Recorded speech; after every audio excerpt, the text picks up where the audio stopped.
ini. Jadi sebelum masuk ke presentasi, izinkan saya memperkenalkan diri. Saya Fajar Tarigan. Saya VP Regulatory di Smartfren Telekom. Ya, jadi kayaknya eh, tidak perlu banyak saya jelaskan soal Smartfren Telekom. Salah satu dari 4 operator seluler yang ada di Indonesia ya, begitu ya.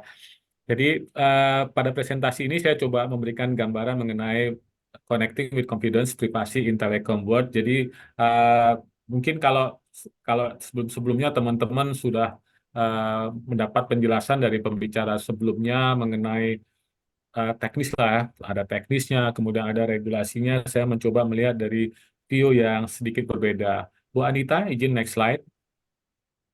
Ya, saya mencoba melihat bahwa kalau kita bicara telecom board kayaknya eh, kurang kurang lengkap ya. Mungkin lebih bagus kita melihatnya dari sisi ekonomi digital di Indonesia. Jadi eh, ada blessing in disguise bahwa pembatasan kegiatan masyarakat yang terkait dengan pandemi COVID-19 eh, 2 tahun lalu ya, itu malah mempercepat pertumbuhan pengguna internet 10 sampai 11% di tahun 2020 ke 2021. Di tahun 2022 saja tercatat ada 460 juta pengguna internet di wilayah Asia Tenggara. Nah, 215-nya itu ada di negara kita, di Indonesia ya. Kira-kira 78% dari populasi di Indonesia. Jadi orang Indonesia sudah tidak asing lagi dengan internet. Selain itu, tahun 2030 nanti negara kita juga mengalami puncak demografi. Itu peluang bisnis yang sangat besar. Kanan atas, saya melihatkan kanan atas itu, ekonomi digital itu di tahun 2022 saja value-nya 77 miliar US dollar ya, atau 1.155 triliun rupiah. Sebenarnya kalau posisi telco, makanya tadi saya bilang jangan lihat dari telkonya deh, lihat dari ekonomi digitalnya. Posisi telco itu sebenarnya 20% aja dari nilai ekonomi tersebut.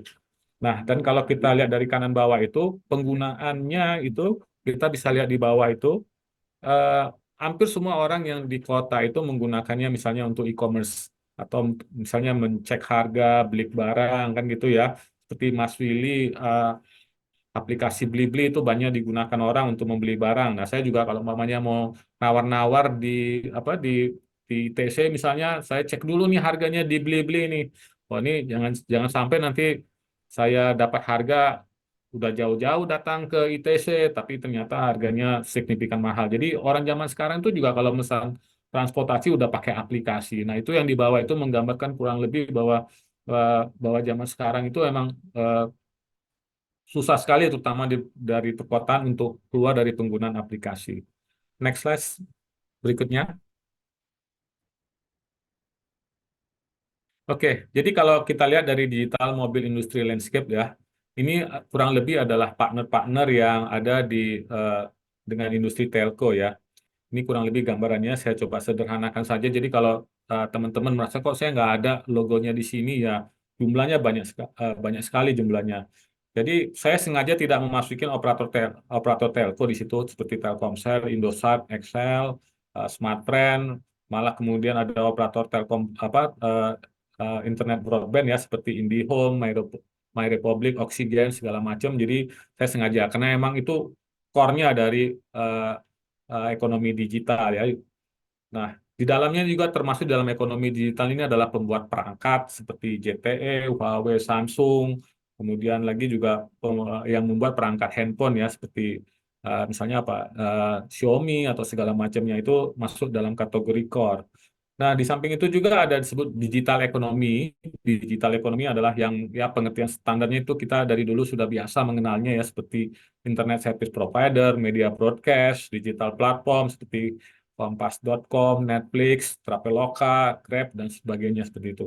Lalu yang paling banyak berkembang jumlahnya itu terus-menerus bertambah dari waktu ke waktu adalah digitalize ekonomi ya seperti e-commerce tadi di sini ada Mas Willy, Blibli, Tokopedia, Shopee, kemudian fintech tadi dari Mbak siapa sebelumnya ya dari eh, Surya Surya itu ya seperti itu banyak seperti itu kemudian ada e-wallet ada GoPay kemudian ada healthcare Halodoc edutech atau ruang guru itu yang jumlahnya ini akan terus-menerus bertambah. Di samping juga kami dari industri telco itu juga bekerja sama juga dengan apa aparat penegak hukum, ada terkait dengan lawful interception di kiri bawah bisa teman-teman lihat, kemudian juga dengan pemerintah juga dengan government, misalnya dengan Kominfo, DJP, kemudian juga dengan apa Kementerian Dalam Negeri. Jadi data-data kita mendapatkan kita wajib lapor ya ke Ditjen Pajak terkait dengan pelanggan-pelanggan kita yang pelanggan pasca bayarnya kita, kemudian kita dapat validasi pelanggan dari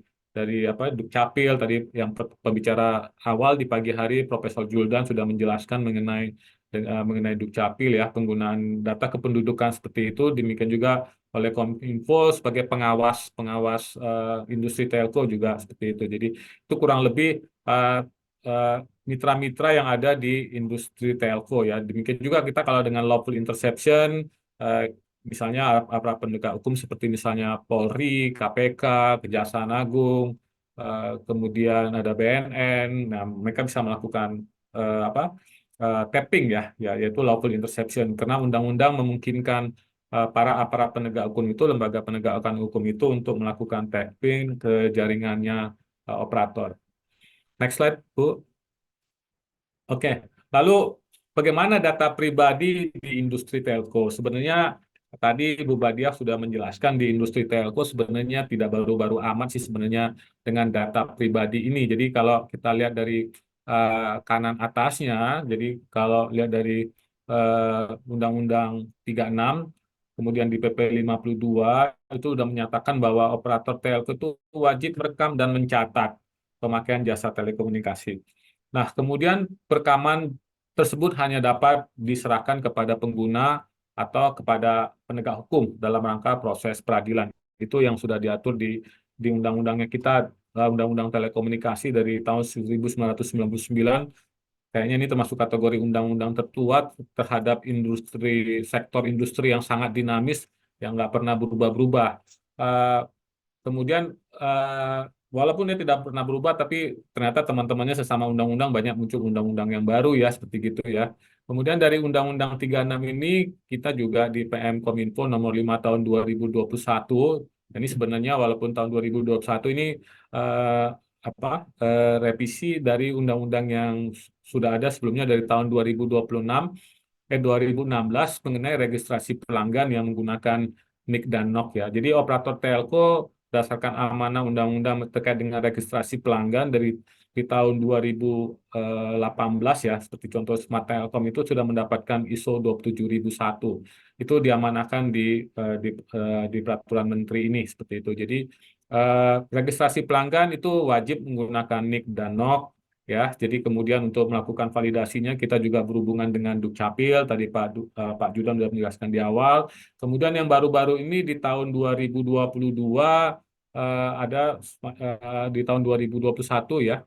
Tahun 2021 itu sudah mulai ada kewajiban untuk melakukan registrasi melalui biometrik ya, walaupun dilakukan bertahap untuk pelanggan-pelanggan yang ingin menggantikan SIM cardnya, misalnya SIM cardnya rusak atau dia pengen ganti, nah di situ kemudian dia pergi ke kantor pelayanan pelanggannya operator, baru kemudian dia dicek biometriknya, baru kita record. Jadi secara umum sebenarnya untuk pelanggan-pelanggan yang mayoritas pelanggan yang ada mungkin di atas 90% yang masih ada data pribadinya di Opsel itu adalah NIK dan NOK-nya aja. Dan kita tahu NIK dan NOK ini adalah data spesifik ya yang harus dijaga dengan baik oleh operator telco. Kemudian ada Undang-Undang RI tahun 27. Nah, ini yang tadi pembicara-pembicara sebelumnya sudah secara detail menjelaskan ya. Dan kita punya waktu yang semakin pendek lagi karena nanti di 17 November ya, 17 November kalau nggak salah nanti sudah 17 Oktober sudah efektif berlaku. Jadi tentu saja hampir semua kita pasti sudah bersiap-siap ya, siap-siap untuk melakukan penyesuaian agar kompeten dengan regulasi ini. Nah, di samping itu sebenarnya buat operator telco juga tidak perlu kaget-kaget amat juga, karena sebenarnya di PP 71 tahun 2019 itu terkait dengan penyelenggaraan sistem transaksi elektronik, khususnya di pasal 14 sampai 37 sudah menyebut-nyebut hal yang lebih detail lagi diatur di Undang-Undang PDP kita ini. Jadi kalau dilihat dari sini sebenarnya data pribadi yang ada di operator telco itu NIK dan NOK, biometrik ya. Kemudian nama, alamat, email, gender itu untuk untuk pelanggan yang melakukan apa penggunaan aplikasi segala macam atau untuk pelanggan pasca bayar kan gitu. Kemudian juga ada catatan rekaman pemakaian atau transaksi telekomunikasi. Ini data pribadi yang disimpan di operator seluler. Berikutnya. Jadi ini saya tidak akan elaborate terlalu banyak tentang Undang-Undang Nomor 27 ini. Sekali lagi karena saya pembicara yang udah menjelang makan siang kayaknya gitu ya. Jadi langsung aja apa yang penting yang ada di sini. Tadi Bu Badia udah menjelaskan cukup banyak.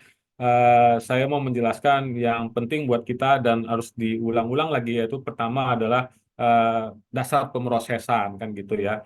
Di situ di Undang-Undang PDP ini dijelaskan bahwa harus ada dasar pemrosesan data pribadi. Salah satu diantaranya adalah persetujuan yang sah kan gitu. Kemudian terkait dengan pemenuhan kewajiban perjanjian, pemenuhan kewajiban hukum dari pengendali data. Kemudian yang berikutnya lagi yang tidak kalah pentingnya ada di sebelah kanan atas itu adalah mengenai ROPA. Atau kalau kita lihat di peraturannya itu adalah perekaman terhadap kegiatan pemrosesan data pribadi. Yang isinya kurang lebih adalah misalnya PIC yang ada di pengendali data atau di prosesor data. Demikian juga dari mana sumber pengumpulan data dan tujuan dari pengiriman data pribadi itu sangat penting, apalagi kalau dilihat dari industri landscape industri digital, eh, seringkali sebenarnya bahkan untuk prosesornya aja kita bekerja sama atau bermitra dengan orang lain kan begitu ya. Kemudian dasar pemrosesan data pribadinya apa? Gitu. Nah, baru tujuan pemrosesan seperti itu, jenis data pribadinya seperti apa saja, kan gitu ya. Dan berikut-berikutnya yang ada di Undang-Undang Nomor 27. Gitu. Kemudian yang berikutnya yang sangat penting adalah DPIA. Ya, kalau yang diregulasi disebut dengan penilaian dampak pelindungan data pribadi, yang antara lain itu deskripsi secara sistematis kegiatan pemrosesan data pribadi. Tujuan pemrosesan data pribadi, baru kepentingan dari pengendali data, dan penilaian kebutuhan atau proporsionalitas antara tujuan dan kegiatan itu harus ada dicatat di DPIA, kemudian penilaian risiko, langkah yang digunakan oleh pengendali data pribadi. Nah, yang cukup penting juga, makanya kita ikut trainingnya dari Profesor Supancana dengan Profesor Abu Bakar adalah DPO itu sendiri ya, yang diregulasi disebut sebagai pejabat petugas pelindungan data pribadi. Di situ diatur mengenai persyaratan profesionalitasnya, kompetensinya, kemudian fungsi-fungsi dari DPO itu seperti apa, dan gitu ya, kemudian lembaga organisasi DPO-nya seperti apa, mau terpusat, terdistribusi atau hibrid. Kalau kami di Smart Friend ya, karena sudah dari dulu sudah ada ISO 27001, ini salah satu yang sering ditanyakan nama manajemen ya, barangkali ya. Apa sih bedanya ISO 27001 dengan Undang-Undang PDP ini? Saya coba memberikan satu ilustrasi sederhana, mungkin tidak tepat juga gitu.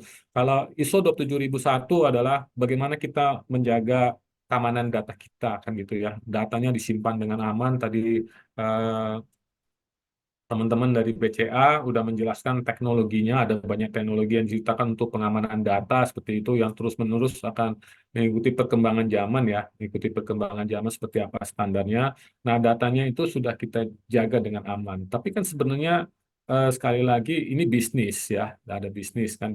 Banyak orang bilang data is money. Nah, saya jelaskan sama manajemen juga, ya data pribadi pelanggan itu bukan bukan data kita, itu data si pelanggan yang harus kita jaga kan gitu ya. Eh, jadi kalau seandainya itu mau dimonetize ya, secara pertama pelanggannya setuju dulu apa tidak. Nah itu yang harus kita dapatkan konsennya. Nah berarti yang paling utama juga yang harus kita jaga ini bagaimana saat data itu diatur misalnya penggunaannya. Nah, itu yang isinya dari Undang-Undang 27 inilah yang diatur kan begitu ya. Jadi kalau pengamanannya dari dulu sudah ada, tidak ada hal yang baru-baru ya. Memang teknologinya terus berkembang, tapi secara prinsip atau attitude-nya sudah dipahamin soal teknologi pengamanan datanya sendiri. Nah, kalau kita lihat dari di sini yang kita tunggu-tunggu memang aturan teknis yang lebih detail ya, yang diatur dari sini, dari sininya, yang kemudian lembaga PDP-nya. Ini kalau saya catat ini aja ada sekitar 25 ya peraturan lembaga PDP yang harus disusun ya begitu ya. Ini kita menunggu nih, kita tunggu PP-nya disahkan, kurang lebih nanti bunyi finalnya seperti apa, kemudian lembaga PDP-nya yang harus ada ya. Nah, kemudian masuk ke slide berikutnya. Ini sekaligus eh, takeaway dari saya ya. Baru bagaimana kita di operator telco sebenarnya untuk terkait dengan pelindungan data pribadi ini ya. Pertama itu adalah bila ada data pribadi yang diproses ya, kita harus dapatkan konsen atau persetujuan sah. Dan kalau kita bicara industri telco, susah banget mendapatkan konsen, kan gitu ya. Karena konsen itu baru gampang didapat kalau itu pelanggan baru kita bisa dapatkan kan gitu dia. Tapi kalau untuk pelanggan yang existing yang jumlahnya sudah puluhan juta atau bahkan ratusan juta, tentunya untuk mendapatkan konsen ini susah sekali kan gitu. Eh, Kemudian yang berikutnya kalau ada data pribadi yang diproses itu adalah pemenuhan kewajiban perjanjian ya. Ini contohnya untuk karyawan-karyawan kita yang ada misalnya untuk teman-teman di divisi HRD, kemudian ada pemenuhan kewajiban hukum. Tadi saya sebutkan misalnya dengan KPK, dengan BNN, dengan Polri, Kejaksaan Agung segala macam. Jadi ada dasar pemrosesan datanya ada yaitu pemenuhan kewajiban hukum.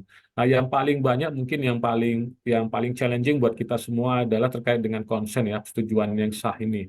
Makanya kalau kita di telco itu sebenarnya kalau kita cermatin ya terkait dengan proporsional penggunaan data pribadi ya kita cek apa yang memang perlu data pribadinya di-share.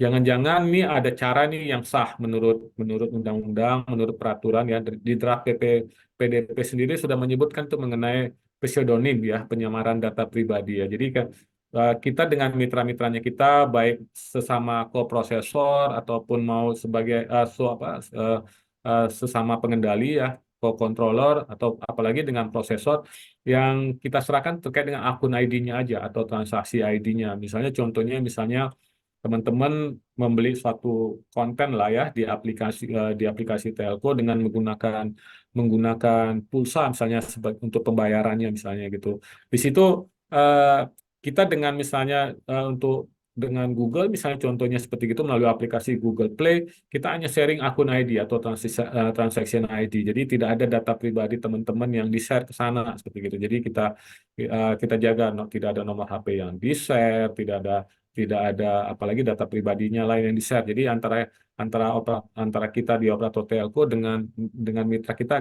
hanya share akun ID-nya aja atau transaction ID-nya gitu. Kemudian yang berikutnya lagi adalah anonymous atau penghapusan data pribadi yang tidak relevan. Ini misalnya contohnya mungkin smart advertising ya. Zaman sekarang kan eh, kalau teman-teman buka satu aplikasi dan di situ ada iklan, teman-teman akan melihat bahwa iklan yang muncul itu sesuai dengan seleranya teman-teman ya, keminatan. Nah, itu yang disebut dengan smart advertising. Sekali lagi tidak ada data pribadi yang kita kita transfer ke mitranya kita sampaikan dalam bentuk itu tadi anonymous ya, seperti gitu ya. Kemudian enkripsi itu kalau kita menyimpan data atau in transit. Boleh dikata lebih dari 90% bisnisnya di telco itu memang tidak ada pemrosesan data pribadi atau transfer data pribadi ke mitranya kita. Jadi kita benar-benar menjaga. Nah, kemudian kita juga dengan mitra-mitra kita juga kasih persyaratan lainnya dan itu sebenarnya sudah ada sebelum Undang-Undang PDP ini ada yang adanya di PP 71 ya di Undang-Undang ITE yaitu penempatan server. Kita minta ke mitra-mitra kita server-servernya itu ditempatkan dimaksimalkan penempatan di premisnya kita, di lokasinya kita, atau cloud servernya di Indonesia. Misalnya kalau mereka menggunakan cloud server, misalnya menggunakan cloud server di Indonesia, atau dia punya kantor perwakilan di Indonesia. Salah satu di antaranya bisa menggunakan Google Indonesia atau AWS Indonesia seperti gitu. Nah, kalau mau tidak mau harus bermitra dengan luar negeri sehingga ada itu kita kasih persyaratan memang membatasi dan melakukan analisa dampak kerjasama tersebut ya. Ini kita tunggu panduannya memang dari lembaga PDP ini terkait dengan kesetaraan peraturan ya. Jadi memang saat ini kita masih menunggu kira-kira jadinya seperti apa. Dan inilah kurang lebih teman-teman kami di Telco lakukan terkait dengan privasi in Telekom Bot. Demikian Pak Willy dari saya.